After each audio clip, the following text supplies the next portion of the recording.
All right, Shalom. I want to start off by giving all praise, honor, and glory to Yahweh, Bahashem, Yahushai, Bahashem, Rakakwadash. Double honors to the apostles and the elders at Great Millstone for teaching me this truth. Shalom to the hopeful elect on the highways and byways pushing this truth. It's your brother Rabbi Knapp coming out with a lesson, Lord willing, it's edifying.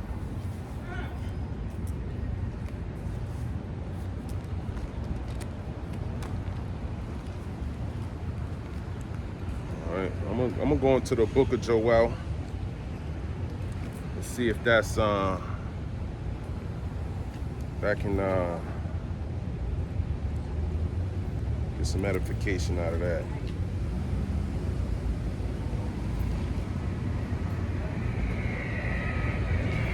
All right, this is the book of Joel, chapter 1 and 1. The word of the Lord that came to Joel, the son of Pethuel. Okay. Now, when you look into that word Joel in the Hebrew, it means Yahweh power, man. All right. As a matter of fact, where's my cell phone? Before I get started, so we can go into some of these words, man. The blue letter. Let's go into the blue letter. Okay. Old Testament, Joel. It says the devastation of locusts. Okay. Well, let me see what the blue letter says his name is. Joel. It says Jehovah is God, which we know Yahweh is God, or Yahweh is the Most High, or Yahweh is the powers. Okay. Son of Pethuel, and the second of the 12 minor prophets, with a book by his name, probably prophesied in the time of King Uzziah of Judah. Okay. Eldest son of Samuel, that's not talking about him. Son of Pethuel, second of the 12 minor prophets. Yeah, so there's 12 minor prophets. You know, those shorter books, they got the major and the minor. So that's what the blue letter is talking about. Like Ezekiel and Isaiah and Jeremiah, those are major prophets. You know, they got many books, but the minor prophets, Joel only got 3 chapters, so that's what that's going into. Okay, it says Jehovah, which we know means Yahweh, is God, which means is power. Okay, let's read that again. Joel 1 and 1. The word of the Lord that came to Joel, the son of Pethuel. Hear this, ye old men, and give ear, all ye inhabitants of the land. Have this been in your days, or even in the days of your fathers? You hear this, old men, man. You old men. Things that he about to get into. Have you ever heard this before? That's what Joel's saying, man. In the days that you live, you've been here longer than us. But, you know, can you remember a time like that's I'm about to prophesy about? Joel 1 and 3, tell your children of it, and let your children tell their children, and their children another generation. Yeah, tell your kids about the prophecy of Yahweh Hashem Yahushai, this destruction that he about to bring, okay? Tell them about that. Joel 1 and 4, that which the palmer worm have left, have the locust eaten, and that which the locusts have left, have the cankerworm eaten, and that which the cankerworm have left, have the caterpillar eaten. Right. So when you start looking into those words, the palmer worm, the cankerworm, the caterpillar, the locust, that's going into the consumption that the Lord's going to destroy this crops. Okay, this the devastation of this harvest that he's about to destroy.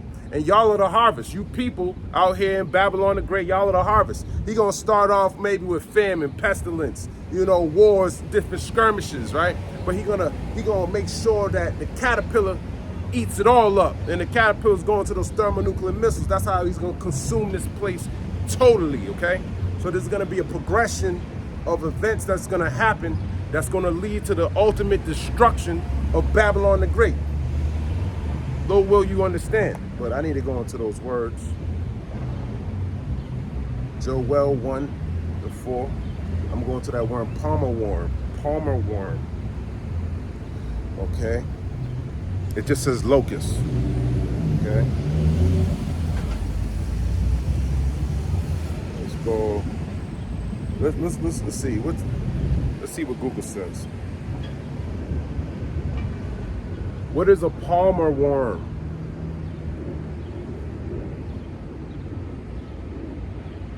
palmer worm is the larva of the Docomeris moth. So it's the larva. The larva is like, it's like the beginning of it, like the babies. Okay. Let's go back to that. So that which the palmer worm or the larva have left, have the locust eaten. Let's look at this word locust to see if it gives anything. Why not? The word is arba. Actually, let me look at the first word, palmer worm. Let me see if it's using the same. Is gazam. Okay. Okay. It says gazam. So they're different words, even though they're referring to the same thing. But that's showing you it's going to start out small, then it's going to get bigger and bigger and bigger, all the way to the thermonuclear destruction, just like those, like I already said. Okay, the destruction is going to increase. You're going to turn up the fire till it's utterly destroyed. Okay, so we got the palmer worm, then we got the locust. It's called arbe, a kind of locust, a locust swarm, sudden disappearance, insignificance, activity. We're going to the root word. That's rabah. Be or become great, be or become many, be or become much, be or become numerous. To become many, become numerous, to grow great, to make large, enlarge, increase. Okay, so it's increasing. Okay, and then it says, and that which the locusts had left, the cankerworm. Let's see what the cankerworm is. Let me look at it first. Joel 1 and 4, the cankerworm. Let's see what it says. It's yelek, a young locust. Okay, early stage of development. Okay. And then it says, with the cankerworm eaten, that which the cankerworm have left, the caterpillar have eaten. Okay. Let's go into that word caterpillar. And it just says locust. The ravager, i.e. locust caterpillar. Okay. And we know the caterpillar turns into a moth, man. Okay. So the stages of the destruction that's coming. Joel 1 and 5, awake ye drunkards and weep and howl all ye drinkers of wine because of the new wine, for it is cut off from your mouth. Yeah, awake, man. Awake from your drunkenness, awake from these philosophies, okay, that Babylon has taught you, man. You gotta wake up from that, all right? Then you gotta repent, man. Okay. Let me read that again. Joel 5. Hold on, I got some precepts here, man, that I'm just skipping right over. Let me go to Deuteronomy 28 and 38, see if that bring any meat to this.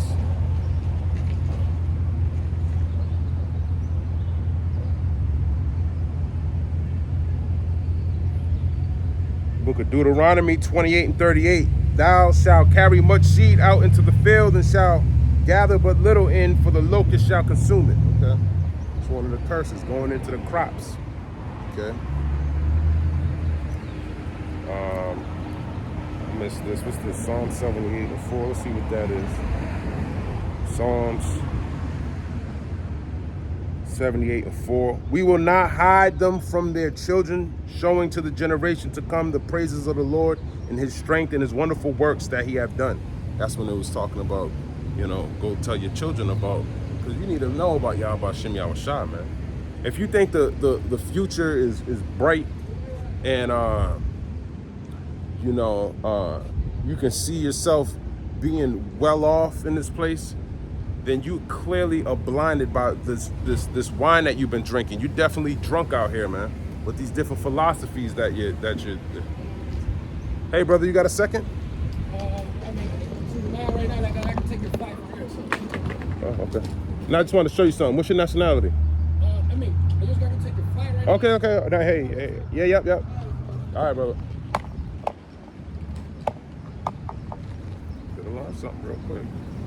This is the book of Joel 1 and 5. Awake ye drunkards and weep and howl, all ye drinkers of wine, because of the new wine. for it is cut off from your mouth. Give me a precept. Isaiah 32 and 10. Isaiah. I'm going to try to wake Jacob. Many days and years shall ye be troubled, ye careless women, for the vintage shall fail and the gathering shall not come. Okay, give me a precept to that. But that's a good example, man. Okay, the vintage shall fail, man. You got a vineyard and you need the grapes so you can make your wine. Yeah, there ain't gonna be no grapes to gather, man. The Lord's gonna destroy all of that. Okay. For a nation has come up upon my land, strong and without number, whose teeth are the teeth of a lion, and have the cheek teeth of a great lion. Let me look into that. Cheek teeth. Okay. Now this is prophesied in the time of Uzziah, king of Judah. That's what the blue letter says. So let me just look up some background on Uzziah, king of Judah. Born 801 BC to 733 BC, Uzziah, also known as Azariah, was the 10th king of the ancient kingdom of Judah and one of Amaziah's sons. Uzziah was 16 when he became king of Judah and reigned for 52 years. The first 24 years of his reign were as a co-regent of his father Amaziah. That's what Wikipedia says. It says, what was King Uzziah known for? His reign marked the height of Judah's power. He fought successfully against other nations and exacted tribute from the Ammonites. Judah expanded westward with settlements in Philistia. During the period of Uzziah's reign, the nation prospered and desert areas were reclaimed by water conservation. Ooh, I'm going to look into that a little bit more. Desert areas. What do you say? Desert areas were reclaimed by water conservation. See? It's beautiful. Let's sort of Joel 1:6 going to the teeth. Because the teeth normally goes into the military might of a nation, how strong they are. A lion, his power is in its teeth. Okay? Just like like Esau, his power is in his military. All right, and then he has this police force, which is like the front line to come up against so-called Negroes, Latinos, and Native Americans, right? Okay, that's part of his teeth, but they like, there's different teeth in your mouth, man. They all got different functions. Okay, but it's how he can enforce his power upon the world. Okay. Joel 1:6, for a nation has come up upon my land, strong and without number, whose teeth are the teeth of a lion. Let me look at that word teeth and see what the blue letter says about that.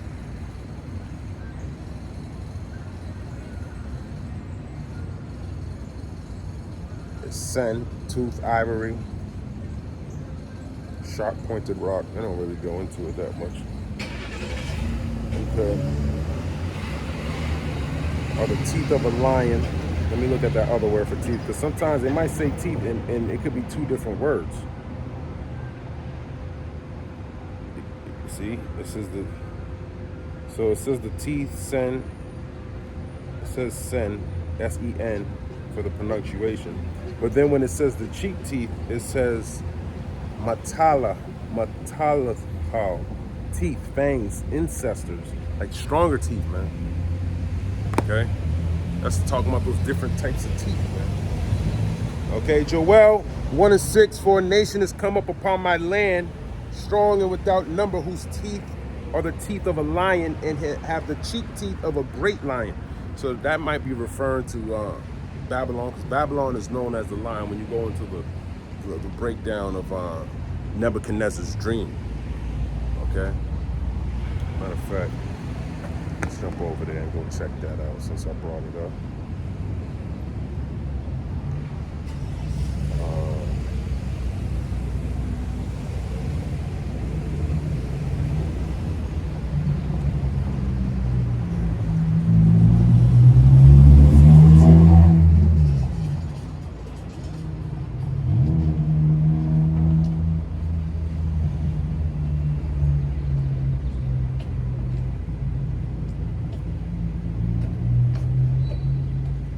think it's actually 7.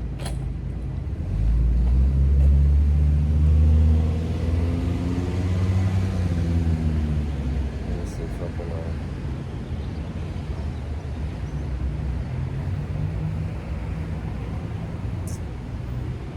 What am I looking at?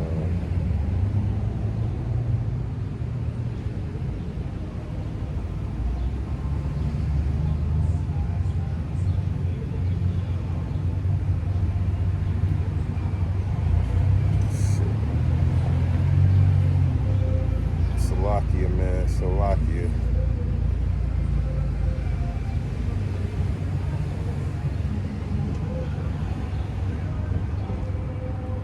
Let's see. I'll start at Daniel 7:3. And 4 great beasts came up from the sea, diverse one from another. The first was like a lion and had eagle's wings. Okay, and that lion that had eagle's wings was talking about the Assyrian Empire. Okay, I beheld till the wings thereof were plucked. Yeah, the wings being plucked, that's going to the Babylonian Empire. Okay, so now you got a lion with wings, and then those wings get plucked off. Now you just got a lion. Okay, and that represents Babylon. Okay, and it was lifted up from the earth. Okay, which is talking about the Babylonian Empire, and made stand upon the feet as a man. Yeah, stand upon the feet as a man, talking about Nebuchadnezzar. And a man's heart was given to it. Okay, so just showing you that Babylon was referred to as a lion, and Judah got taken down by Babylon. Okay.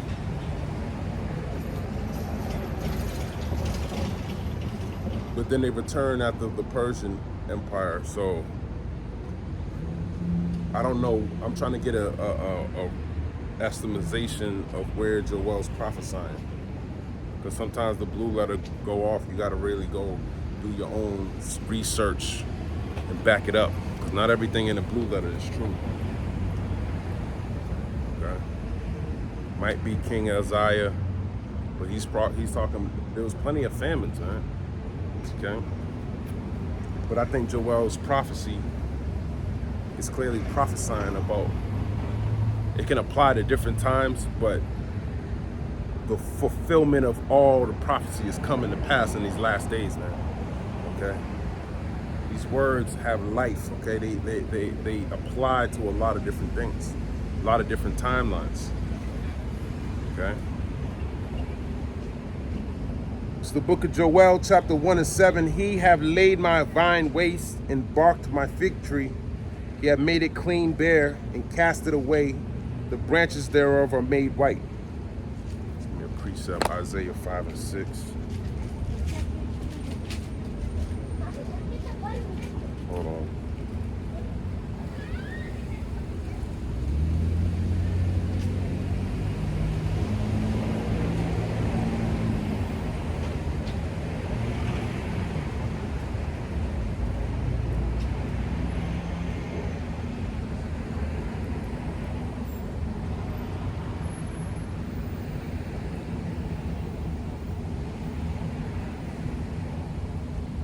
Okay.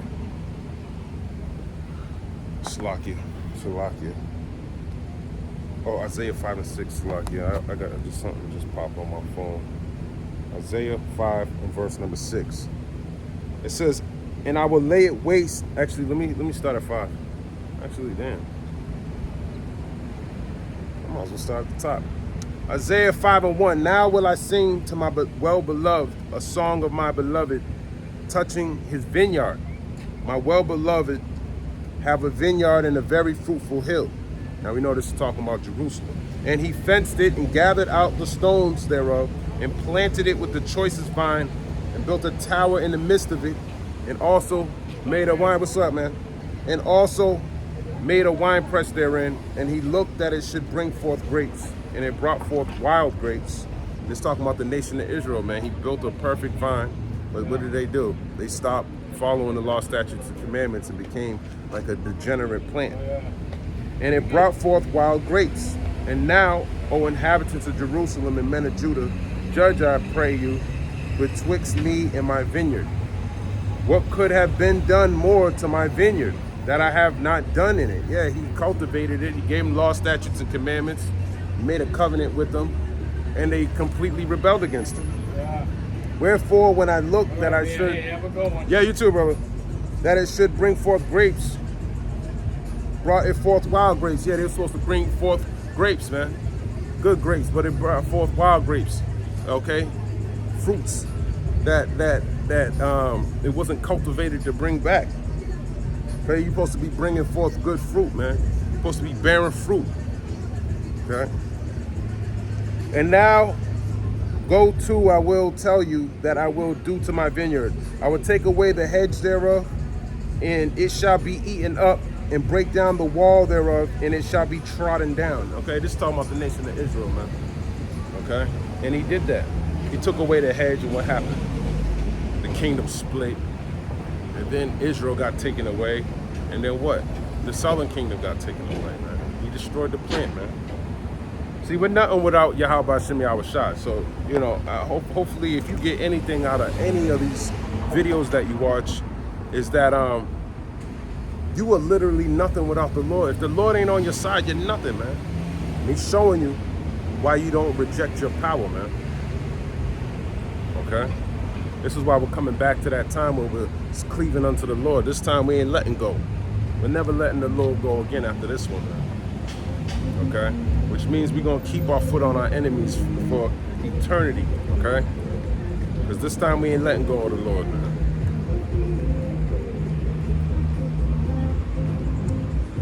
Joel 1:8, lament like a virgin girded with sackcloth for the husband of her youth. Yeah, just like a virgin, man, that ain't got her husband, man.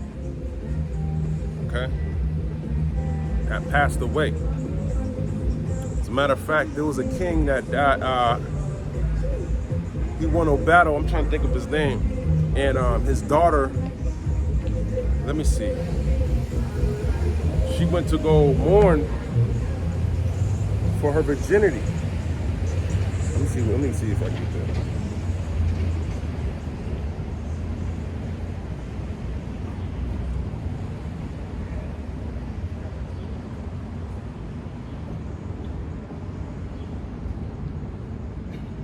See if I Judges 11 is saying. Let's go over there real quick. Judges 11. It's Jephthah. I'm gonna get into it. Let me read it. This is the book of Judges, chapter 11 and verse 29. Then the Spirit of the Lord came upon Jephthah, and he passed over Gilead and Manasseh, and passed over Mizpah of Gilead. And from Mizpah of Gilead passed over unto the children of Ammon. And Jephthah vowed a vow unto the Lord Yahweh, and said, if thou shalt without fail deliver the children of Ammon into my hands, then it shall be that whatsoever cometh forth of the doors of my house to meet me, when I return in peace from the children of Ammon, shall surely be the Lord's Yahweh, and I will offer it up for a burnt offering. So Jephthah passed over unto the children of Ammon to fight against them, and the Lord delivered them into his hands.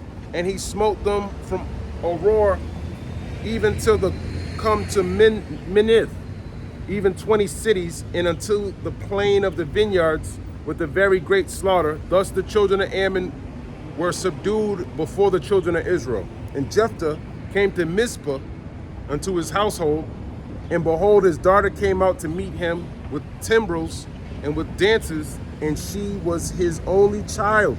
Beside her, he had neither son nor daughter. So here it is. He prayed for the Lord to deliver his enemies into his hand, and he offered to vow any make an offering.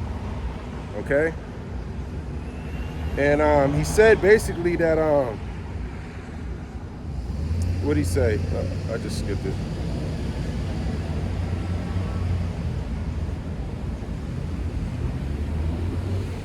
He said he'll make an offering to the Lord if he does this, okay? If the Lord allows him,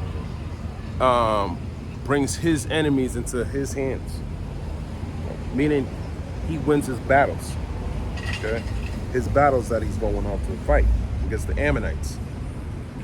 Judges 11 and 34. And Jephthah came to Mizpah unto his house, and behold, his daughter came out to meet him with timbrels and with dances, and she was his only child. Beside her he had neither son nor daughter.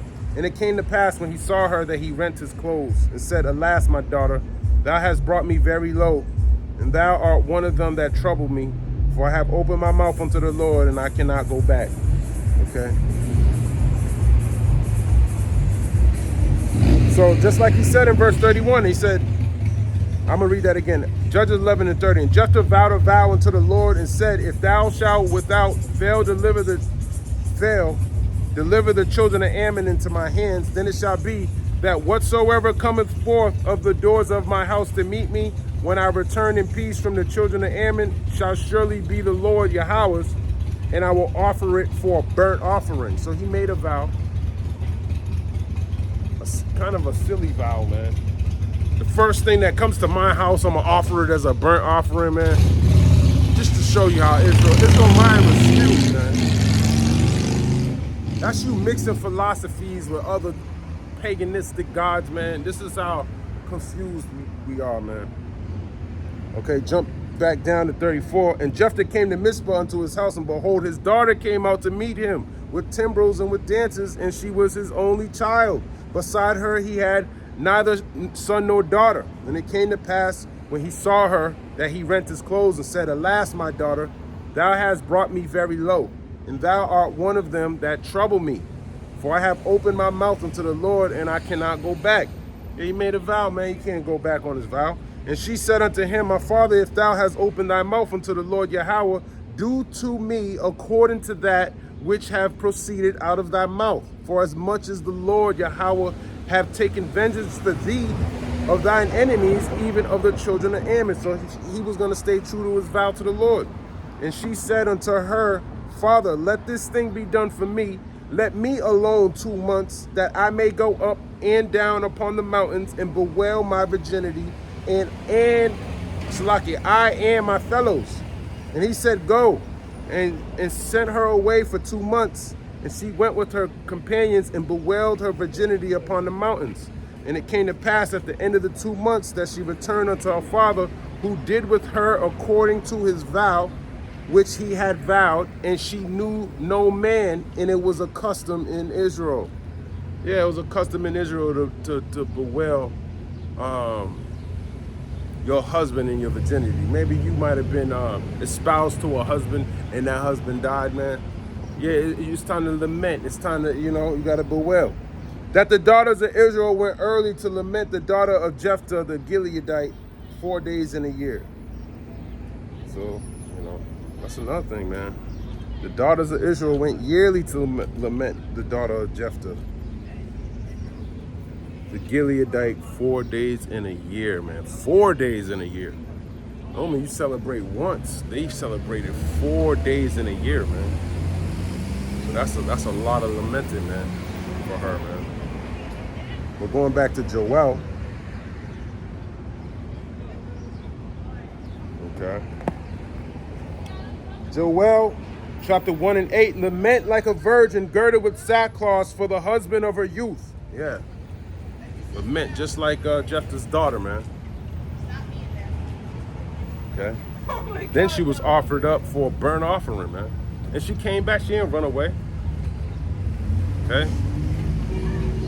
Showing you how much she not only listened to her father, but the Lord, man. Okay. That's a mighty woman, man, that did that, man. She went to the fire, man. And we're sort of like her, man. Seeing the companion, the similitudes between her, Jephthah's daughter, and the nation of Israel, because we're espoused to Yahweh Shai, man. And he died. Okay, we should be lamenting right now. And we're going through that fire, man. Okay. To what? To be rejoined with her husband. Okay. Which is beautiful, it's poetic.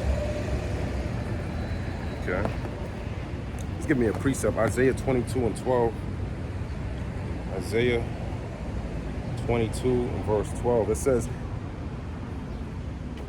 Isaiah 22, I started at 11. Ye made also a ditch between the two walls for the water of the old pool, but ye have not looked unto the maker thereof, neither had respect unto him that fashioned it long ago. And in that day, this is the precept. Did the Lord Yahweh power of hosts call to weeping and to mourning and to baldness and to girding with sackcloth, and behold, joy and gladness, slaying oxen and killing sheep, eating flesh and drinking wine, let us eat and drink. So basically he had a call for mourning and baldness and to be girded with sackcloth. And this is the calling. Okay, this is the calling. Joel 1:9, the meat offering and the drink offering is cut off from the house of the Lord. The priests, the Lord's ministers mourn. The field is wasted, the land mourneth, the corn is wasted, the new wine is dried up, the oil languishes. Okay? Yeah, it's withering away, man. Everything's withering away, and that applies to today. Things are withering away today. All the joy, the mirth, the music, all that's just getting worse and worse and worse. The people, they're getting worse and worse and worse. Okay? You can go to any city, you're gonna see a bunch of crackheads, prostitutes, methamphetamine, crackheads. I already said crackheads.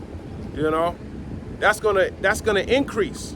You go to Mass Ave in downtown, man, Boston, that's just gonna increase. There's gonna be more people over there shooting up, trying to escape the pain that's going on out here, the poverty. Okay, these demons, it's gonna get worse. Okay.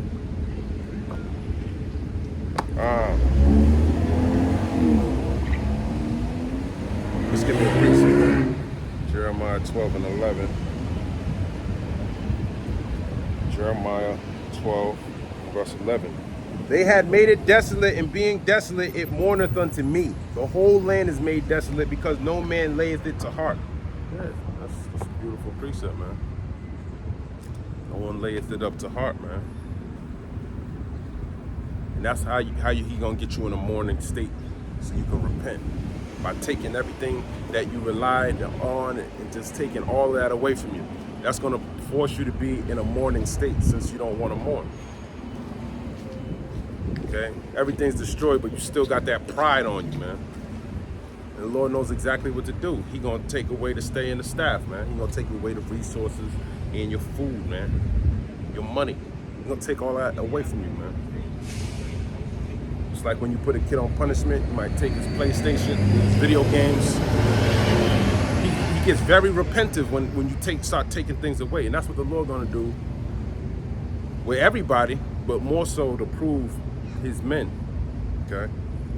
He gonna take away everything. All right?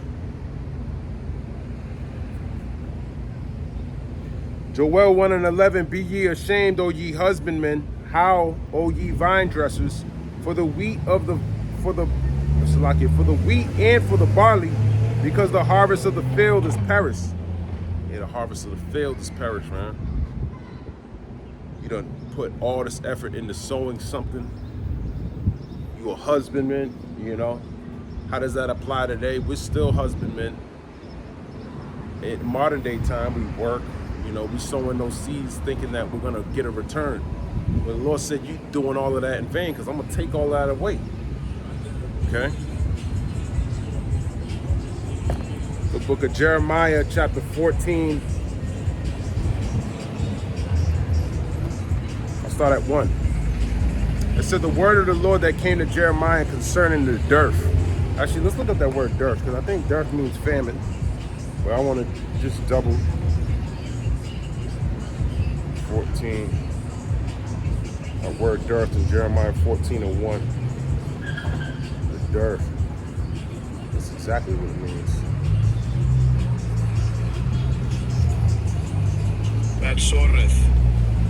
Basoreth. Yeah, it means dearth, drought, or destitution.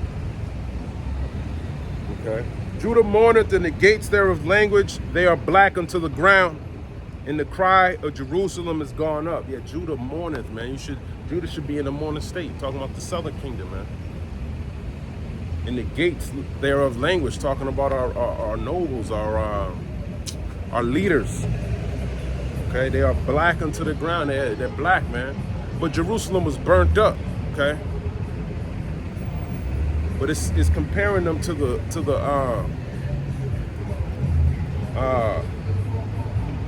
it's comparing them to that city being burnt up, because Jerusalem is a people before it's a place. It's also showing you that Judah is black, man, or they're dark.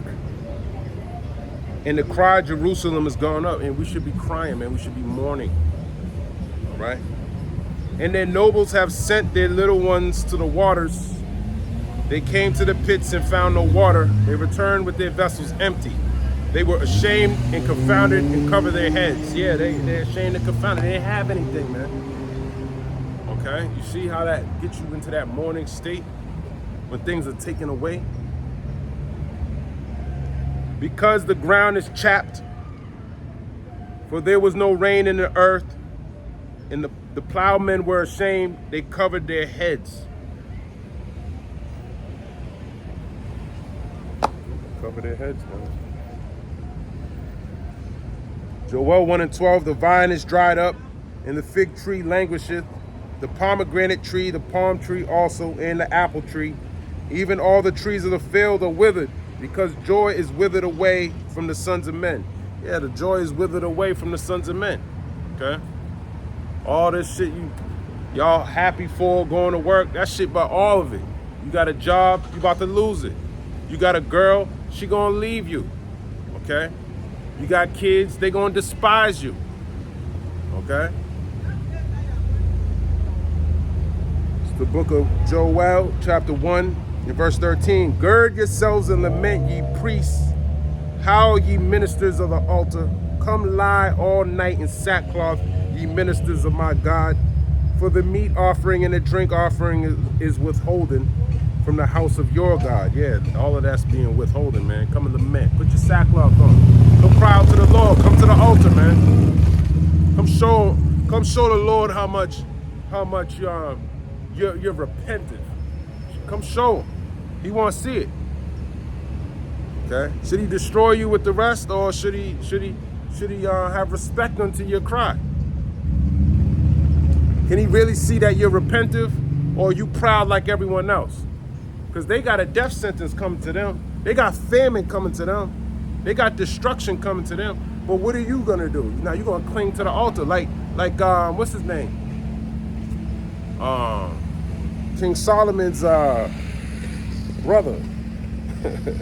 What's that? 1 Kings 2nd chapter. He was clinging to the altar, man. And that's what we're doing. Okay, let me grab that account. 1 Kings 2.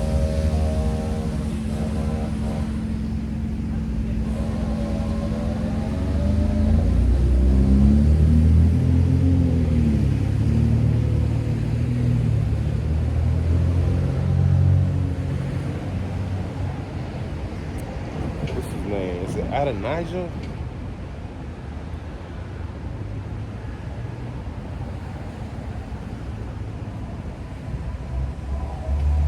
I want to grab that account.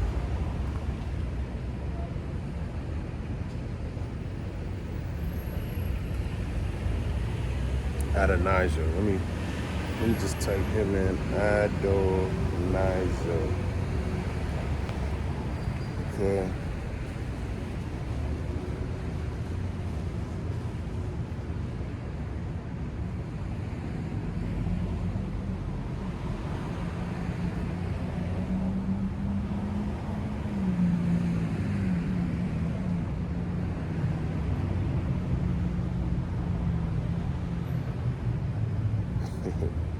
Well, it's 1 Kings 1. Let me find it.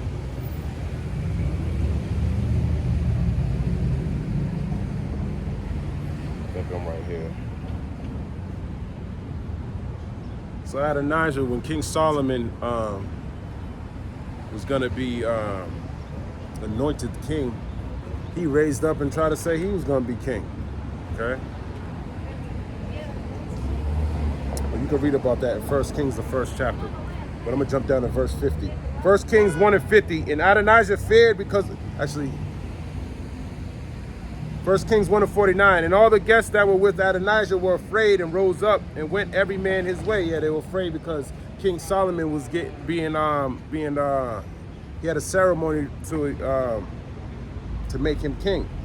And Adonijah feared because of Solomon and arose and went and caught hold on the horns of the altar. And that's what we're doing, man. We fucked up big time. And this is a form of sedition. And he should have been put to death for this, and we should have been put to death for the sins that we committed. But what did Adonijah do? He said, and he caught hold on the horns of the altar. Yeah, he was afraid. That's first. You got to fear the Lord, man. And it was told Solomon, saying, behold, Adonijah feareth King Solomon. For lo, he have caught hold on the horns of the altar, saying, let King Solomon swear unto me today that he will not slay his servant with the sword. And Solomon said, if he will show himself a worthy man, there shall not a hair of him fall to the earth. But if wickedness shall be found in him, he shall die. And that's the same thing with us, man. Clinging to that altar, man. So King Solomon sent, and they brought him down from the altar, and he came and bowed himself to King Solomon. And Solomon said unto him, go to thine house. See? That's mercy. He deserved death in that situation, man. You can't be exalting yourself while the king talking about you the king, man. Crazy. Let's go to Jeremiah 4:8. Jeremiah 4, verse number 8. For this gird you with sackcloth, lament and howl, for the fierce anger of the Lord is not turned back from us. And it shall come to pass at that day, saith the Lord, that the heart of the king shall perish, and the heart of the princes and the priests shall be astonished, and the prophets shall wonder. Okay. This is read 8 and 9. I just read that. Okay. Joel 1:14, sanctify ye a fast, call a solemn assembly, gather the elders and all the inhabitants of the land into the house of the Lord Yahweh your power, and cry unto the Lord. And that's what the Lord did. He set up who? He set up the apostles and elders at Great Millstone. For what? To teach us that we need to come back to this altar and stop prophesying the downfall of America, this wicked ass kingdom. Okay? Because all these people, they don't know what the hell's about to come. They think God loves everybody, but he don't know he created thermonuclear missiles to burn this place to pieces. Okay, so you don't want to be in the mindset with the majority of these people, man. They don't serve the Lord at all, and they love him with vanity. Okay. Joel 1:14, sanctify ye a fast. Yeah, fast means stop eating, man. Okay, when you fast, that's how you can cleanse yourself. That's how you can get your prayers answered, man. That's a form of your power.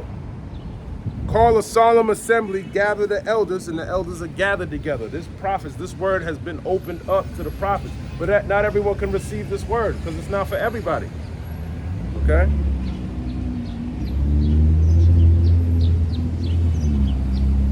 Gather the elders and all the inhabitants of the land into the house of the Lord your God. Yeah, the house of the Lord your God. It's this word, man. You got to get into this word. That's what a house is. It's a spiritual thing, man. It's not a physical temple. You ain't got to go to Jerusalem to seek the Lord anymore, man. It's spiritual. Now you can have this wisdom, knowledge, and understanding and be within the confines of the Lord's house. Okay. And cry unto the Lord. Yeah, you should be crying.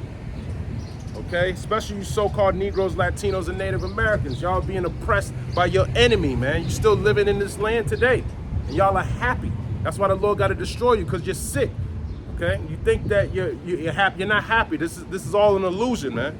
Okay, it's fake. It's false. When you should be happy when your people are in rulership and they have sovereignty. Okay, not like these people. We don't have no sovereignty. You paying taxes to your enemy, man. Trying to build up his kingdom, man. Now this place gonna be destroyed, and his ass is going into slavery. Okay. It's giving me Leviticus 23 and 36.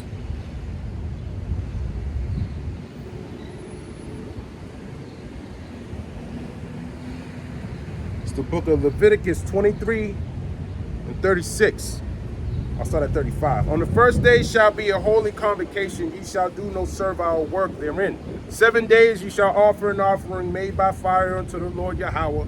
On the 8th day shall be an holy convocation unto you, and ye shall offer an offering made by fire unto the Lord Yahweh. It is a solemn assembly, and ye shall do no servile work therein. Okay? Yeah, don't do no servile work, man. Come do this work. Come do the Lord's work. Okay? The laborers are few.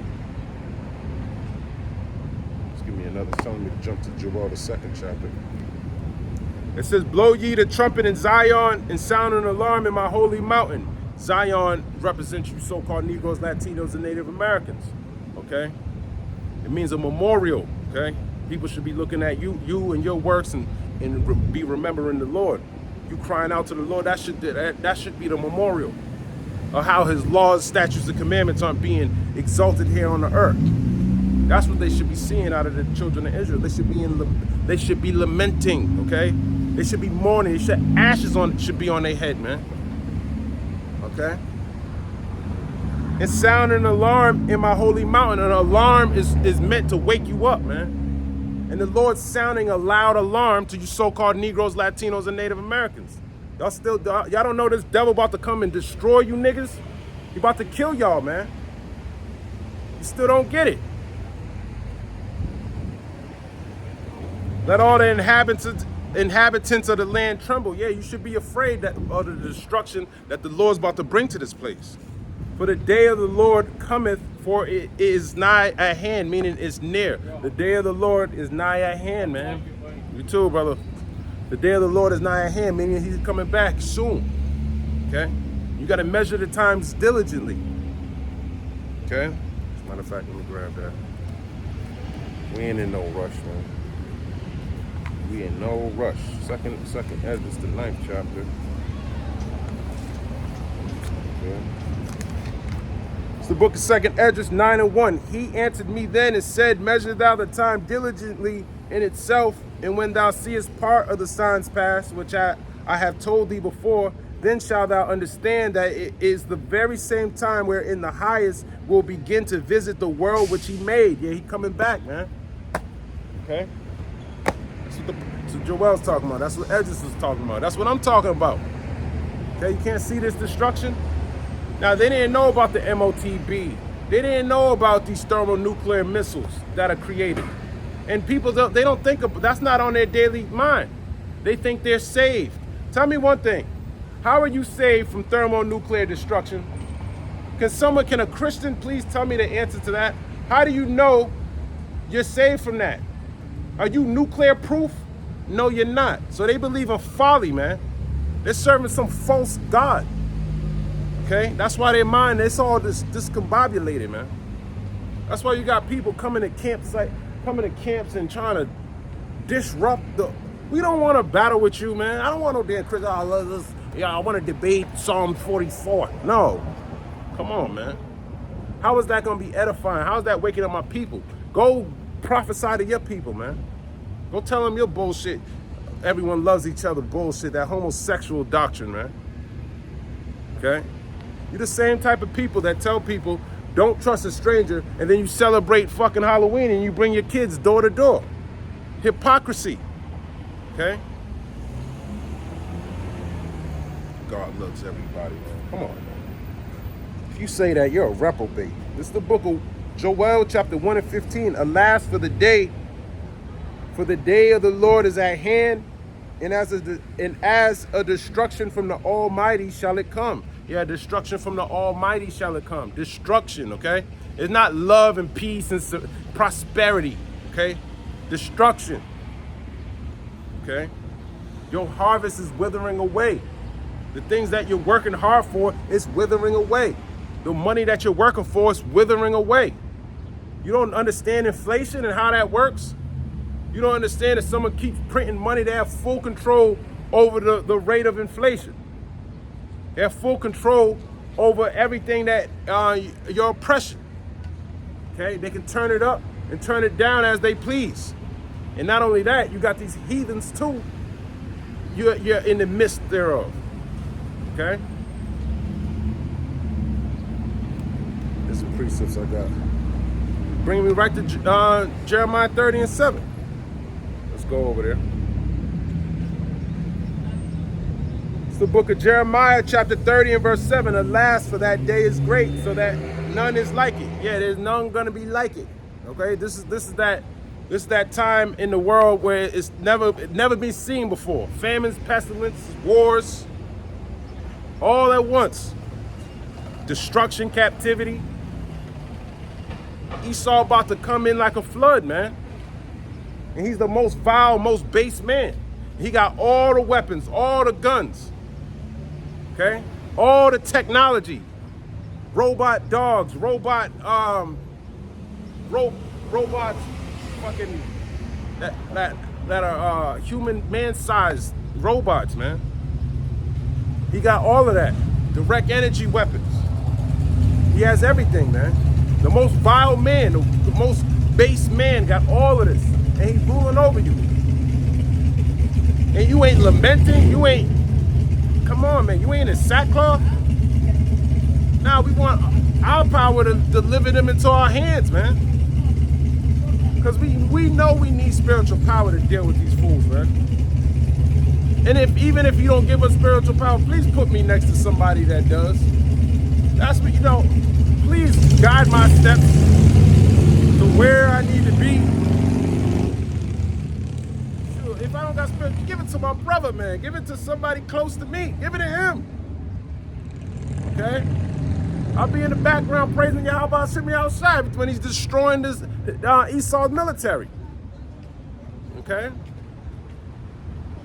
Give us bread when there's no bread. Okay? Protect us from our enemies. Okay? It's the book of Joel. Actually, gave me the same precept, Joel 2:1. Actually, let's go to Daniel 12:1. Daniel's talking the same thing. It's the book of Daniel, chapter 12 and verse 1. And at that time shall Michael stand up, the great prince which standeth for the children of thy people, which is the children of Israel, which is so-called Negroes, Latinos, and Native Americans, such as never was since there was a nation, even to that same time. Yeah, there's going to be destruction that this world has never seen before, man. It's going to be worse than slavery, worse than when Christopher Columbus came and started slaughtering the Latinos, okay? It's going to be worse than that. It's going to be worse than anything you've seen, all right? And at that time, thy people shall be delivered, everyone that shall be written in the book. Yeah, the elect. Going to be found written in the book. Okay?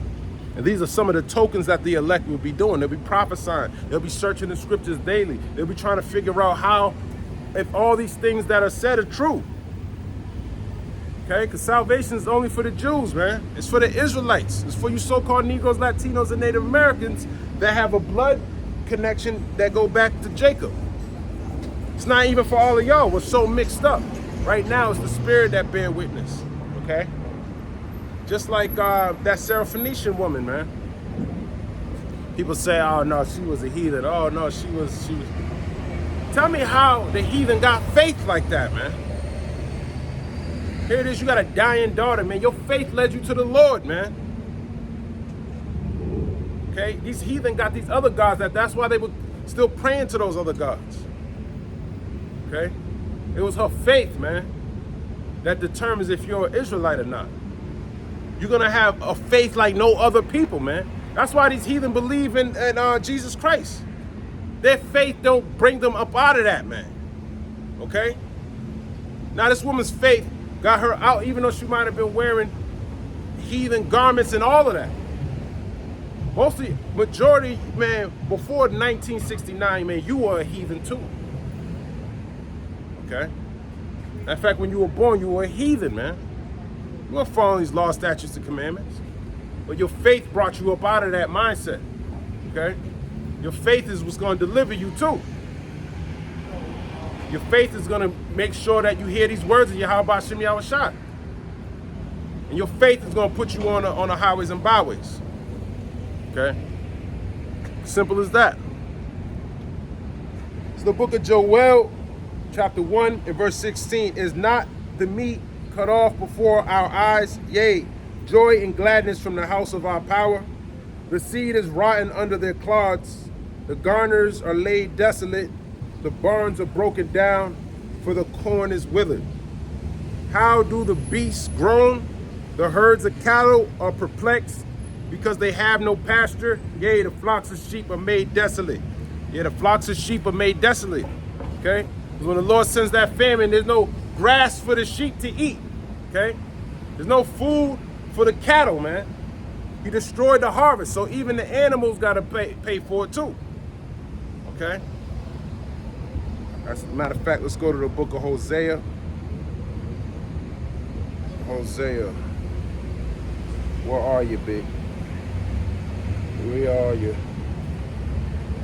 Hosea 4:3. I saw that one. Hear the word of the Lord, you children of Israel. For the Lord Yahweh have a controversy with the inhabitants of the land, because there is no truth, nor mercy, nor knowledge of the Most High in the land. Yeah, they don't have no truth. They don't understand the Most High, man. They don't understand the commandments, man. Okay?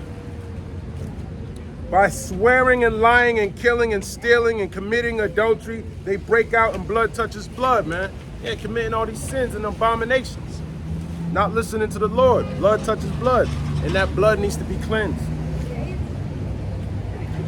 Hosea 4:3, therefore shall the land mourn. Yeah, because of all these abominations, the land's gonna mourn, man. And everyone that dwelleth therein shall languish. Yeah, if the land's mourning, you're gonna languish from that. If it's not bringing forth crops, not bringing forth fruit. That's the mourning. With the beasts of the field and with the fowls of heaven, yeah, both of them, man. Yea, the fishes of the sea also shall be taken away. The fish, the birds, the beasts. He's taking all of that away. No food, man. See what you're gonna eat in that day, since you don't want to eat the roll. Okay? What's gonna sustain you then? This world's not gonna sustain you, man.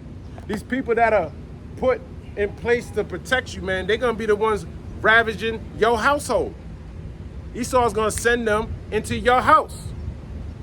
They're gonna be kicking down your door, putting your ass in the jail. Okay? Everybody, no matter what age you are, this devil about to send your ass to jail, and you're gonna have to make a decision. Okay? How you gonna eat if there's no food? How you gonna drink water if you don't have access to it? People are fighting over crumbs in the street. How you gonna do it? Yeah, you're gonna submit to the devil, man. That's how you're gonna do it. And then you're gonna be destroyed. Okay? Joel 1:19, O Lord, to thee will I cry. Yeah, we're gonna cry to Yahweh. We ain't crying to Jesus Christ and Allah. Okay? Which were created by the Christian church, the Catholic church. He created Islam. He created Christianity. He created Catholicism. And none of them are bringing out any Hebrew words. They don't want you to know the Hebrew. Joel 1:19, O Lord, Yahweh, to thee will I cry. For the fire have devoured the pastures of the wilderness, and the flame have burned all the trees of the field. Where that fire coming from, man? It was talking about locusts and cankerworms. Okay? Now it's talking about fire. And that fire's gonna devour everything, man. Okay? Matter of fact, let's give me a preset. Let me jump over to Psalms. Let's go to Psalms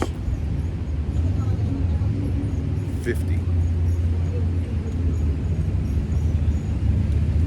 It's the book of Psalms, chapter 50 and 15.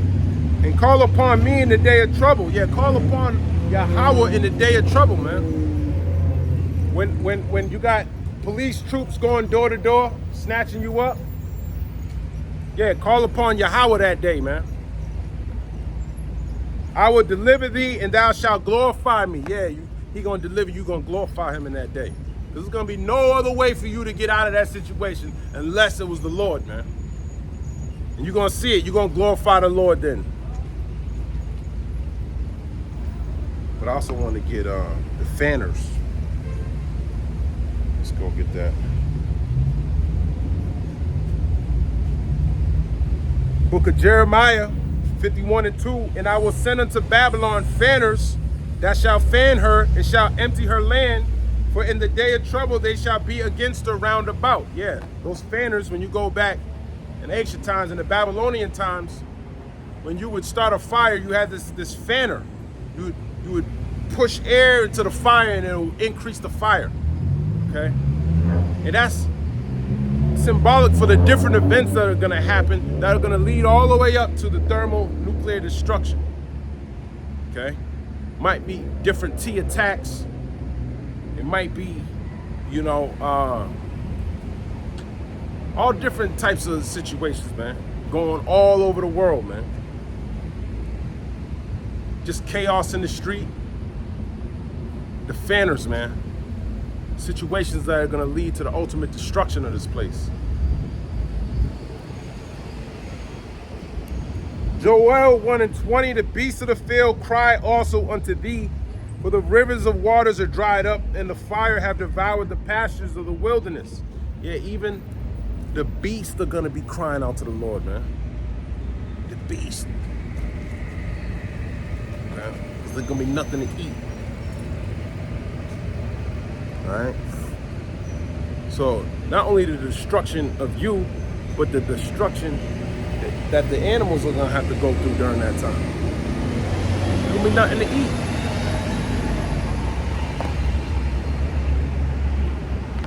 Just give me a preset. Let me jump over there. It's the book of Job 38, verse 41. Who provideth for the raven his food? When his young ones cry unto the Most High, they wander for lack of meat. That's right. That's right. The Lord provides the raven his food, man. He might use you as a vessel to go out and bring forth food and feed it, but that's all the Lord feeding them, man. And they also get their own food from however the Lord bring the food, okay? And how much more for his creation, for his children, for the ones who are actually doing the work of the Lord, okay? Not telling lies to the people so they think they got a bright future coming. No, you got destruction coming, death, okay? Famine, pestilence. Ain't no joy and rejoicing. Death. You know what a dead body smell like? That's what you're gonna be smelling. It stinks, okay? Or you think they got bullet vending machines now so they can kill you so-called Negroes, Latinos, and Native Americans. The Lord got a great slaughter for Israel, man. All right? Y'all don't want to hear the truth, okay, you're going to die. And you don't blame it on the so-called white man, okay? No, the Lord's going to send him door to door. He going to put you to death, disrespectfully, too. He might even hit you with the Zedekiah, man. Okay? He might do you like that. Joel chapter 2:1. Blow ye the trumpet in Zion and sound an alarm in my holy mountain. Yeah, like I said, Zion's that memorial, okay? I believe the Hebrew word is to Zion, which means memorial. And sound an alarm in my holy mountain. The holy mountain is talking about Jerusalem, okay? That's where we met to offer sacrifices unto the Lord, okay? 3 times a year. Let all the inhabitants of the land tremble, for the day of the Lord cometh, for it is nigh at hand. Telling me to jump to verse 15. Let me just jump there. Verse number 15. Blow ye the trumpet in Zion, sanctifying a fast, and call a solemn assembly. Just like he said in verse number 1. That destruction's coming, man. And we sounding the alarm. And an alarm is supposed to wake you up, man. Just like your clock alarm, man, wakes you up so you can go to work. Well, you're supposed to wake up now so you can go to work. Do the work of the Lord, okay? Joel 2:2. A day of darkness and of gloominess, a day of clouds and thick darkness, as the morning spread upon the mountains. Yeah, it doesn't say it's going to be a shiny day. No, it's going to be a rainy day, okay? A very dark day, Okay? There's no rejoicing in it. A great people and a strong, they have not been ever the like, neither shall they be any more after it, even to the years of many generations. Yeah, that's talking about those thermonuclear missiles, man. It's not talking about regular people, man. It's talking about the thermonuclear destruction that the Lord set up. There's multiple missiles that these governments created that are going to be used to destroy this place that you driving and walking in and shopping in and living in. Okay? If your house is here, it's going to be destroyed. If your faith is in this place, you're going to be destroyed. By fire, thermonuclear fire. Let me jump over to the Exodus. The book of Exodus, chapter 10 and verse 14. And the locust went up over all the land of Egypt and rested in all the coasts of Egypt. Very grievous were they. Before them there were no such locusts as they, neither after them shall be such. Yeah, there was nothing like the world has ever seen, man. Okay? Talking about those plagues that were put upon Egypt. And this modern day Egypt ain't never seen these type of plagues that the Lord is about to send. Okay? Exodus 2 and 3, a fire devoureth before them, and behind them a flame burneth. The land is as the Garden of Eden before them, and behind them a desolate wilderness. Yea, and nothing shall escape them. Yeah, nothing is going to escape the thermonuclear destruction, man. Okay? Except the 1/3 and the elites of these other countries, man, that are going to be rounded up after the destruction and put into slavery. Okay? And it's going to be worse than the transatlantic slave trade. It's going to be worse than the Silk Road slave trade. Even the Arabian slave trade. It's going to be worse than that. Okay? You're going to be picking up dead bodies. It's a precept. Because Eden, when you go into the word Eden, let's go into that word. Let's go into that word, because I gotta do some studying, man. Let's go into that word. Joel 2 and 3. Okay. He's talking about those thermonuclear missiles. Eden meaning pleasure. Adan.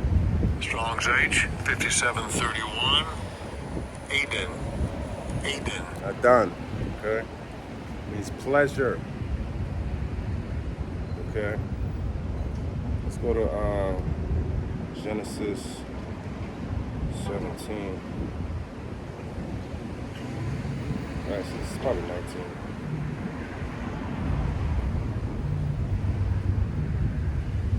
Yeah, Genesis 19 and like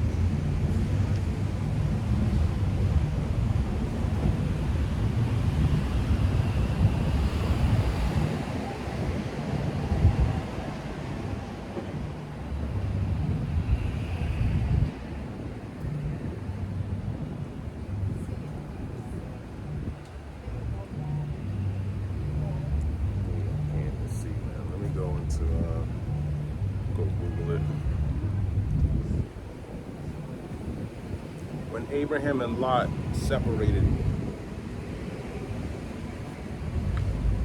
Genesis 13. Let's go there real quick.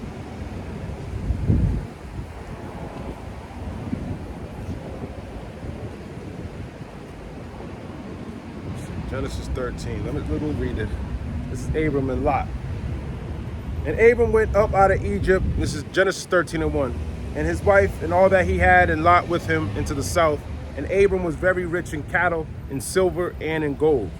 Okay, that's being rich, man. Cattle, silver, and gold. And he went on his journeys from the south even to Bethel, unto the place where his tent had been at the beginning, between Bethel and Hai, unto the place of the altar which he had made there at the first. And there Abram called on the name of the Lord Yahweh. And Lot also, which went with Abram, had flocks and herds and tents. And the land was not able to bear them, that they might dwell together, for their substance was great, so that they could not dwell together. Look at that, just two people, man. They couldn't dwell together, man. That's how rich our forefathers were, man. And there was a strife between the herdmen of Abram's cattle and the herdmen of Lot's cattle, and the Canaanite and the Perizzite dwelled then in the land. And Abram said unto Lot, let there be no strife, I pray thee, between me and thee, and between my herdmen and thy herdmen, for we be brethren. Is not the whole land before thee? Separate thyself, I pray thee, from me. If thou wilt take the left hand, then I will go to the right. Or if thou depart to the right hand, then I will go to the left.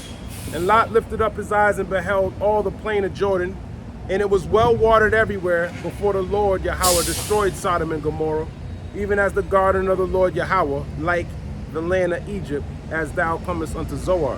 And the garden of the Lord Yahweh is talking about the garden of Eden. Then Lot chose him all the plain of Jordan, and Lot journeyed east, and they separated themselves the one from the other. Abram dwelled in the land of Canaan, and Lot dwelled in the cities of the plain and pitched his tent towards Sodom. But the men of Sodom were wicked and sinners before the Lord exceedingly. So we got to think. Abram told Lot, we got to split. You can choose left or right. It's up to you. He looked at the land and he said, I want to go that way. So that's how beautiful, it was pleasurable to his eyes, man. Okay, it was compared to the Lord's garden, which is Eden. Okay, showing you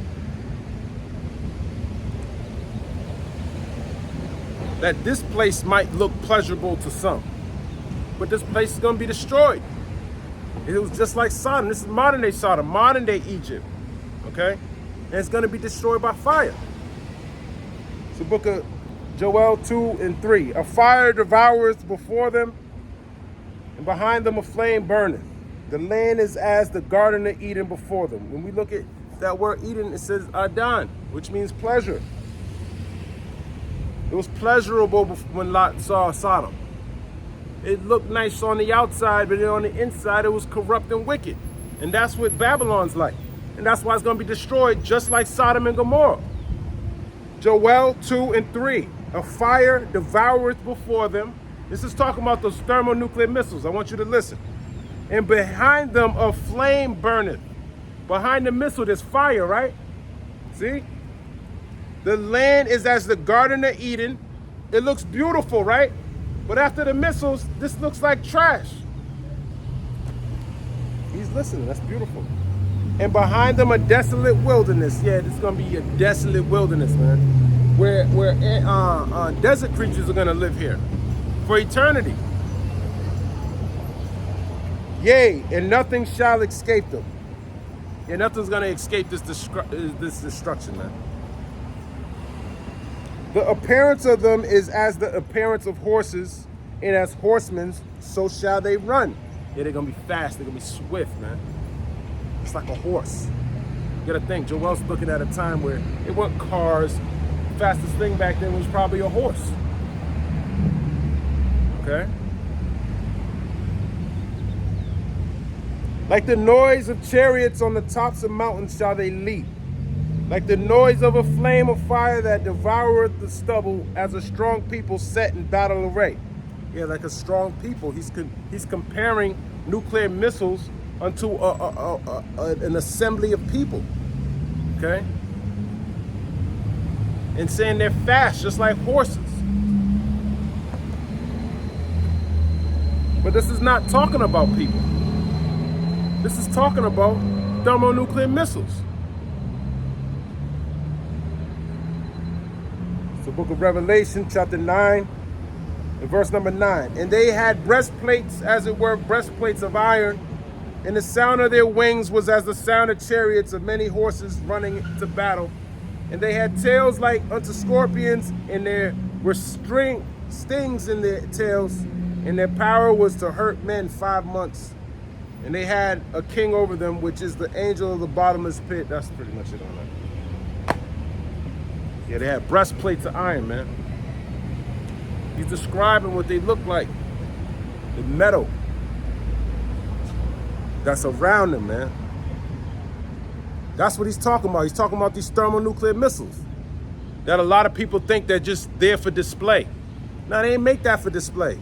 It made it to destroy this place. Because a lot of Americans don't think about the destruction this place has caused on these other people. That's why they're building up. They're in a rush to build these missiles. It's not for them to front. No, to destroy this place, man. These people ain't dealing with the Americans. The so-called white man ain't like he used to be when he was hanging you niggas up in the streets. Now these other nations are saying we can take this devil down now. He's not the same. He ain't the same devil he was in the 50s. He ain't hanging niggas no more. Now we can take his ass down now. It's the book of Joel, chapter 2, and verse 6. Before their face the people shall be much pain, all faces shall gather blackness. Yeah, all faces shall gather blackness, man. It makes me think of a cartoon where something explodes in your face and then your face turn black. Yeah, that's what's gonna happen to y'all, man. But y'all gonna die, okay? Give me a precept. Jeremiah 8 and 21.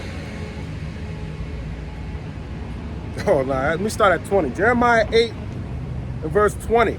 The harvest is past, the summer is ended, and we are not saved. Yeah, you ain't saved, man. For the hurt of the daughter of my people and my hurt, I am black. Astonishment have taken hold of me. This is Jeremiah saying he's black.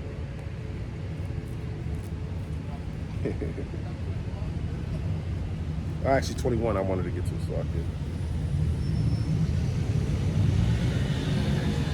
Oh, that's it. That's it.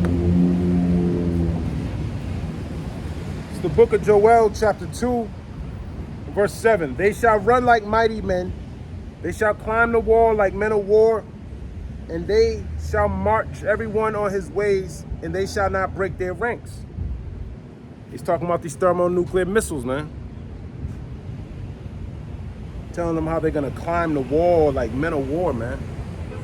Okay? Talking about those missiles of destruction are gonna go sweep across the land, man, and climb up on everything and into the houses. It's gonna be nothing but fire and destruction. Okay? And they shall not break their ranks, meaning they're not gonna be able to wherever they're designated to hit, they're gonna hit, man. Okay? Not gonna break their ranks. If he has a missile dedicated to come hit Lynn, Massachusetts, it's gonna hit exactly where it was created to hit. Intercontinental ballistic missiles, man. Look it up. Look at how intelligent this design is, man. This is some high level shit when you look into it, man. Okay? And I was also talking to somebody about these ICBM missiles. He was referring me to some podcast where they talk about these things. I forgot the name of it, but he said the missile doesn't detonate on impact. It detonates before it even hits the ground. It detonates in the air.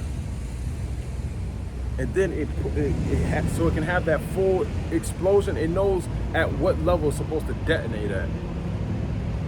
Okay? It's a chemical reaction that happens, man. It goes downward and upward, and it just is. It's very intelligent design, man. It's so intelligent that it had to come from a higher power, man. Okay? When you really get into the schematics of an ICBM missile, to go that fast and to move like that, man, that's high level, man. That's very high level. Okay.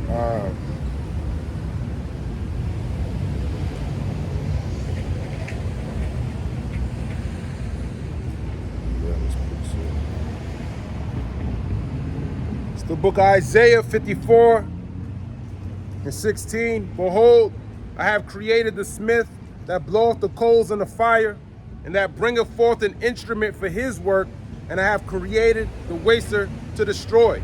Yeah, he created the smith, man, which is the scientist that created the nuclear missile. The Lord created that man to create the nuclear missile. That's what Isaiah 54:16 is. When you get a chance, you should Google that, since you're looking over here. It's the book of Joel, chapter 2, and verse 8. Neither shall one thrust another. They shall walk everyone in his path. And when they fall upon the sword, they shall not be wounded. Yeah, one's not going to thrust another. I mean, they're not going to intersect with their trajectories and collide and explode in mid-air before they reach their destination. And when they get across the sea and across the land and all the way over here to Babylon, they're going to go through the missile defense system, okay? They're going to hit their targets. They're not going to break their rings, okay? That's why the Lord been holding back that wind. He's been perfecting this tech through these heathen nations, man. All right?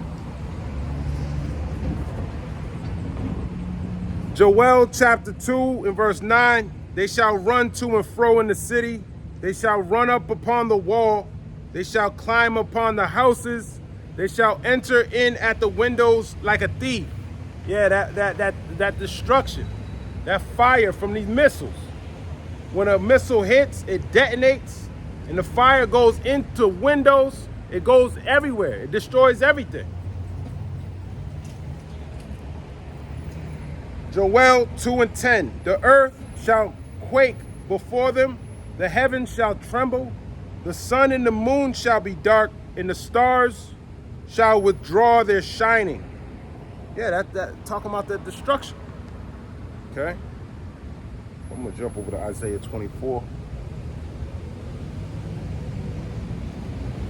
It's Jeremiah. It's not here. Isaiah 24. I just went over this a couple days ago. That's the spirit. Isaiah 24 and 20. The earth shall rail to and fro like a drunkard, and shall be removed like a cottage, and the transgression thereof shall be heavy upon it, and it shall fall and not rise again. Yeah, what's gonna cause the world to move to and fro like a drunkard, man? You know how a drunkard move like this? He don't know which way he's going. That's exactly how this world's what's gonna do that? This destruction, these thermonuclear missiles. Okay? Yeah, they gonna hit Babylon hard, but Babylon gonna be able to get some of those nukes off to these other places, man. Okay? That's the spirit. We got 33 on this thing. You see? These missiles are gonna be shaking the world, man. So even if you don't die from the destruction from the thermonuclear missiles, man, imagine what other calamities and catastrophes are gonna happen from the world being shaken like that, man. You got tsunamis, man. Different winds and earth, whirlwinds, what do you call them? Twisters and I can't even think of the word. You know what I'm talking about, though. Tornadoes, earthquake, volcanic eruptions. Okay? All of these things are going to be happening, man. Like the world has never seen before. Okay?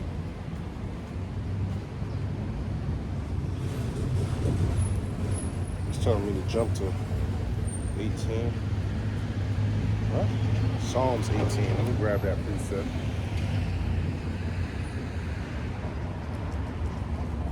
Grab that preset. It's the book of Psalms, chapter 18 and 7. Then the earth shook and trembled. The foundations also of the hills moved and were shaken because he was wroth. Yeah, because the Lord was mad, man. He's gonna shake this whole world up, man. Because he's mad. But you so-called Negroes, Latinos, and Native Americans, and you rest of you nations that got this power, that ain't doing nothing to establish the Lord's laws out here. You let wickedness be exceedingly great. You let it flourish in this place. So the Lord he's gonna destroy all of that. Okay? He's gonna destroy all of that.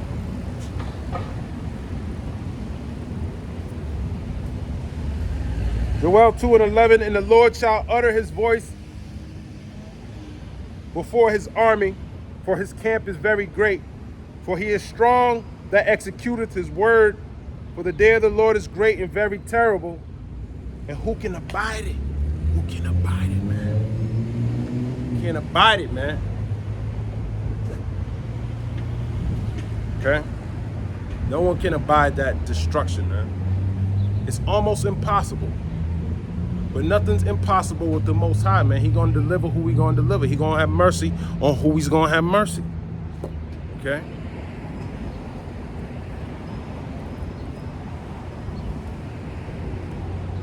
His camp is very great.